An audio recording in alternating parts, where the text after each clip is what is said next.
Assalamualaikum warahmatullahi wabarakatuh. Baiklah, di video kali ini saya akan menjelaskan rangkuman materi struktur aljabar.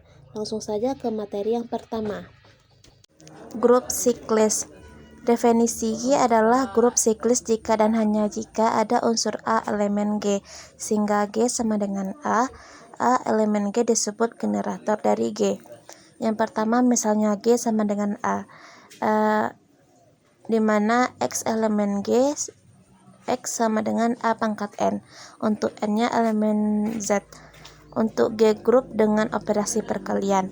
Yang kedua yaitu G sama dengan A, di mana X elemen G, X sama dengan N pangkat NA. Untuk N-nya elemen Z. Untuk G grup dengan operasi penjumlahan. Contohnya misalkan himpunan G, di mana anggotanya I min 1 min I1 dengan operasi perkalian merupakan grup siklis. Perhatikan di bawah ini. I pangkat 1 itu sama dengan I pangkat 2 sama dengan min 1, I pangkat 3 sama dengan min I pangkat 4 sama dengan I, dan seterusnya. Sehingga kita dapatkan G sama dengan I sama dengan min I. Selanjutnya generator. Grup G dalam kurung G, bintang disebut siklis bila ada elemen A elemen G, sedemikian sehingga dimana ada satu himpunan G yaitu A pangkat N, di mana N elemen Z. Elemen A disebut generator dari grup siklis tersebut. Nah, kita contohkan di sini misalkan G ada satu himpunan G itu min 1,1 adalah suatu grup terhadap operasi perkalian. Buktikan G adalah grup siklis. Nah, langsung kita ketahui tadi ada G itu min 1,1. Nah, didapatkan hasilnya yang untuk G min 1 itu didapatkan hasilnya min 1,1. Nah, sedangkan untuk satunya didapatkan generatornya itu 1.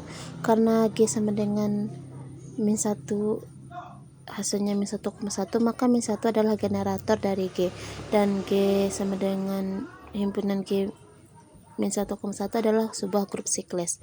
Nah, selanjutnya itu ada sifat-sifat grup siklis. Yang pertama itu teorema 1. Jika G grup siklis maka G abelian.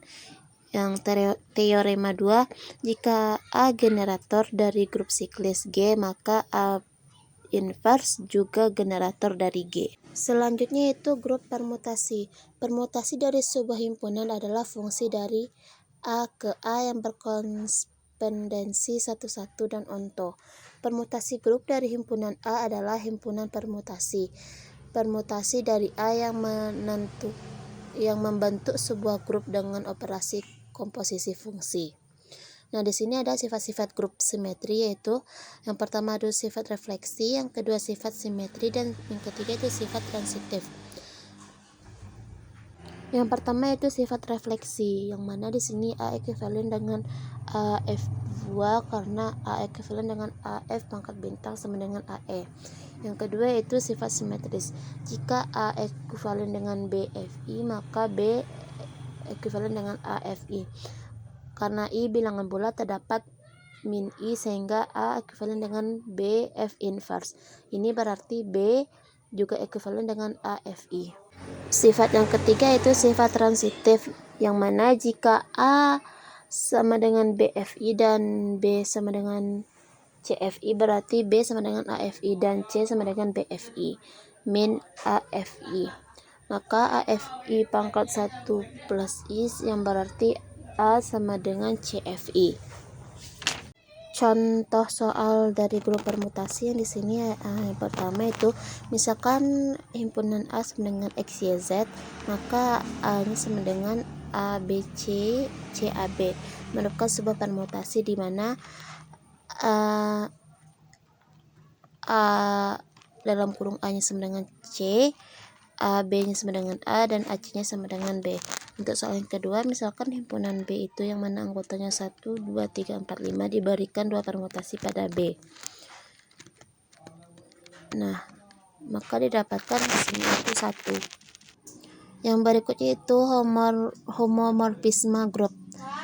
Definisinya misalkan G bintang dan H0 merupakan dua buah grup, didefinisikan fungsi himpunan kosong yang mana G maka H.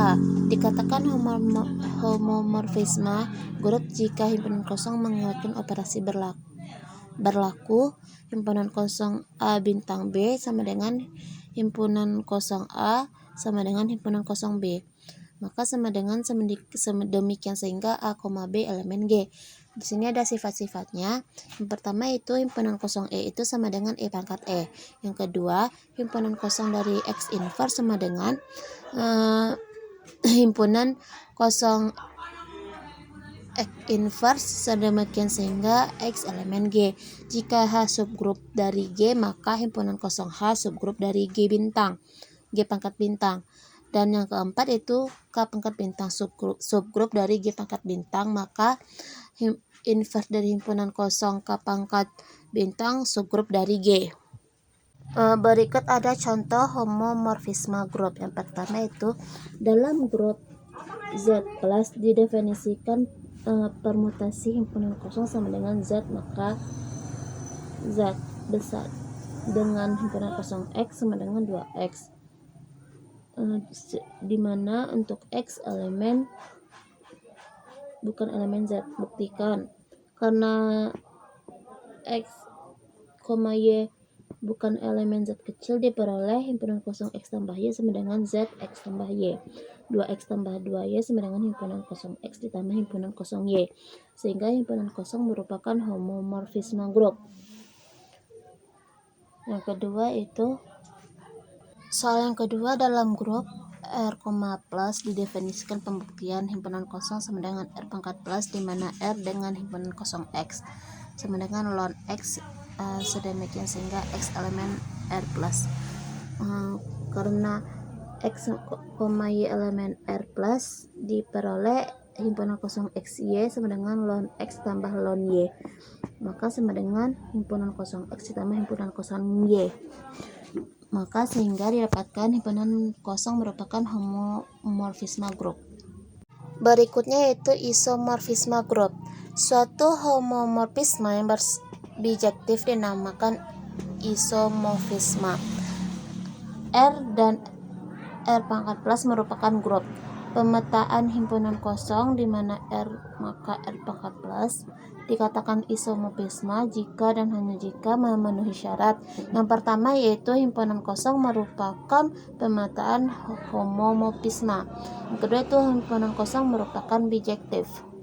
Berikutnya contoh dari isomorfisme grup itu diketahui R, plus dan R pangkat plus, bintang adalah grup. Selanjutnya didefinisikan relasi sebagai berikut.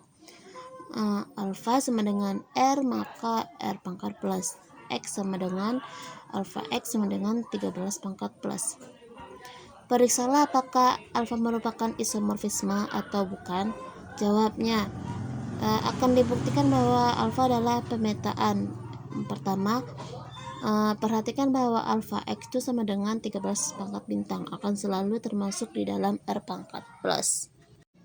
Nah, yang B-nya itu memenuhi implikasi pemetaan.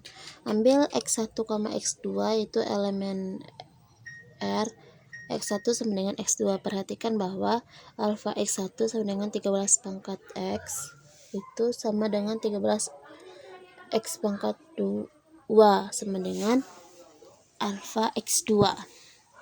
Maka terbukti dari A dan B terbukti bahwa X adalah pemetaan. Nah, soal yang kedua itu akan dibuktikan bahwa alfa adalah homomorfisme. Ambil X1, X2 elemen R. Perhatikan bahwa alfa X1 tambah X2 itu sama dengan alfa M. Maka sama dengan 13 pangkat M terus dikali X1 tambah X2 sama dengan 13. Nah, 13X pangkat 1 itu dikali 13X pangkat 2 itu hasilnya sama dengan alfa X1 tambah alfa X2. Maka didapatkan bahwa terbukti bahwa alfa adalah homomorfisme. Berikutnya yaitu teorema Cayley. Ada sebanyak n pangkat n-2 pohon atau berlabel dengan n titik yang beda. Teorema Cayley dibuktikan dengan dua pendekatan. Yang pertama itu korespondensi satu-satu antara pohon berlabel dengan barisan inti dari pembuktian ini adalah melakukan korespondensi satu-satu antara pohon berlabar dengan barisan. Didapatkan itu barisan A1, A2, A3, A4 dan seterusnya sampai dengan AN. Nah, berikut ini contoh dari teorema Cayley, yaitu tunjukkan bahwa U12 di mana anggota itu 1574 dan permutasi U12 adalah isomorfisme. Nah, dijawab kita di sini kita gunakan tabel teorema Cayley. Dari tabel kita dapat permutasi grup. Nah, maka dari tabel di atas tersebut kita dapatkan T1-nya itu 15711, 15711, T5-nya itu 15711, 5711, 1, T2-nya itu didapatkan 15711, 7415, dan T11 itu didapatkan 15711, 11, 157. Sehingga kita kalikan secara komposisi pada permutasi grup tersebut, maka hasilnya seperti tabel yang dapat teman-teman lihat di layar. Dengan ini mengatakan bahwa U12 bersifat isomorfisme.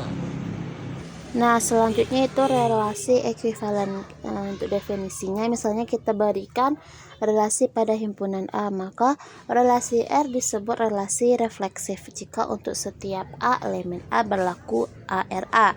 Yang kedua yaitu relasi R disebut relasi simetri jika untuk setiap A, B elemen A dengan ARB maka berlaku BRA.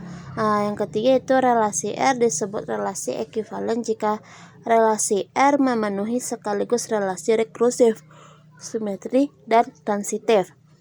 Maka dari uraian di atas dapat diperoleh bahwa relasi merupakan relasi ekuivalen pada G, tapi relasi bukan merupakan relasi ekuivalen pada G. Mungkin cukup sekian dari saya. Sekian, wassalamualaikum warahmatullahi wabarakatuh.